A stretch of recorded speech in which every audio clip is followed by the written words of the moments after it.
Hello అందరికీ, మీరు ఈ వీడియోలో తాటికాయలతో ఇడ్లీ ఎలా చేసుకోవాలో చూసేయండి. మీలో చాలామందికి తాటికాయల గురించి తెలిసే ఉంటుంది. ఇది సీజనల్ ఫ్రూట్, సీజన్లో తప్ప ఇంకెప్పుడు దొరకదు. దీని నుంచి అయితే మనం ఇలా జ్యూస్ తీసేసుకోవాలి. తర్వాత ఇందులో కోకోనట్ కూడా వేసుకుంటారు.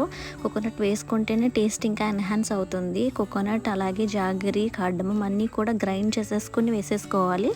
సపరేట్గా గ్రైండ్ చేసేసుకొని అన్నీ మిక్స్ చేసేసుకోవాలి బాగా. అలాగే కొంచెం ఇందులో రవ్వ కూడా వేసుకుంటారు. ఇడ్లీ రవ్వ కూడా వేసేసుకోవాలి. ఇందులో కార్డమం వేసుకోవడం వల్ల ఆ ఫ్లేవర్ కూడా బాగా తెలుస్తుంది.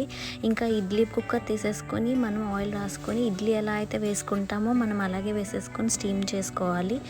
బాగా కుక్ అయిన తర్వాత ఆ స్మెల్ తెలుస్తుంది మనకి ఇడ్లీ రెడీ అయిపోయిందని. అంతే, వేడి వేడి తాటి ఇడ్లీ రెడీ. మీకు కూడా ఈ వీడియో నచ్చితే సబ్స్క్రైబ్ చేసుకోండి. బాయ్.